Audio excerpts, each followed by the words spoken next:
جو نوجوان لڑکے ہیں نا بدنگائی کی طرف اور چوکوں سٹاپوں اور سکول کالجوں کے سٹاپ پہ جا کے سارا دن کھڑے ہوتے ہیں، یہ ان کے لیے بہت زبردست روایت ہے بخاری مسلم کی کہ اپنی آنکھوں کی حفاظت کرو، اللہ سے ڈرو۔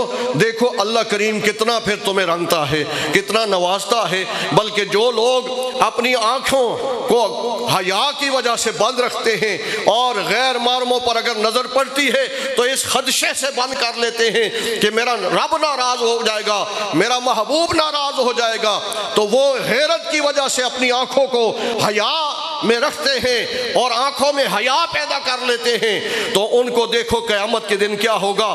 جو سب سے پہلے سارے جنتیوں کو اکٹھا کیا جائے گا اور ان کا پہلا کھانا جو ہے ناشتہ وہ اللہ رب العزت مچھلی کے کلیجہ جو ہے، جو آج تک ہم نے دیکھا نہیں ہے، اس کلیجے سے ناشتہ کروائے گا، اہل جنت کی سیوا کرے گا، اہل جنت کی عزت اور تکریم اور مہمان نوازی رب کرے گا۔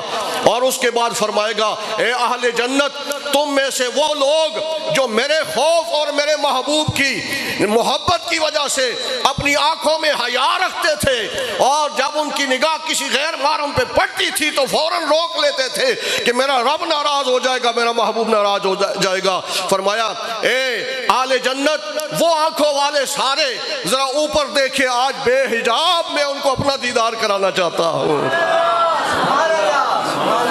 رب کا دیدار یہ بہت بڑی چیز ہے۔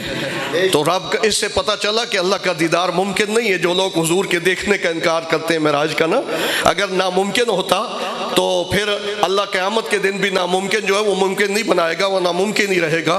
اللہ تعالیٰ قیامت کے دن بھی دیدار نہ کرائے گا، لیکن قیامت کے دن پھر ان لوگوں کو دیدار کرائے گا جو اپنی نظروں کا حیا رکھتے ہیں، جو اپنی نظروں پہ کنٹرول رکھتے ہیں، اپنی نظروں کو پاکیزہ رکھتے ہیں۔ جب غیر محرموں پہ نظر اٹھتی ہے نا تو یہ نگاہ کا زنا ہوتا ہے اور نگاہ ہماری پلید ہو جاتی ہے، ناپاک ہو جاتی ہے۔ جب نگاہ ناپاک ہو جاتی ہے تو پھر وہ پاک اس نگاہ سے نہیں دیکھ سکتے، ہم اس نگاہ سے اس پاک کو نہیں دیکھ سکتے۔ اس کو دیکھنے کے لیے پاک ہے وہ، اس کو دیکھنے کے لیے پاک آنکھ چاہیے۔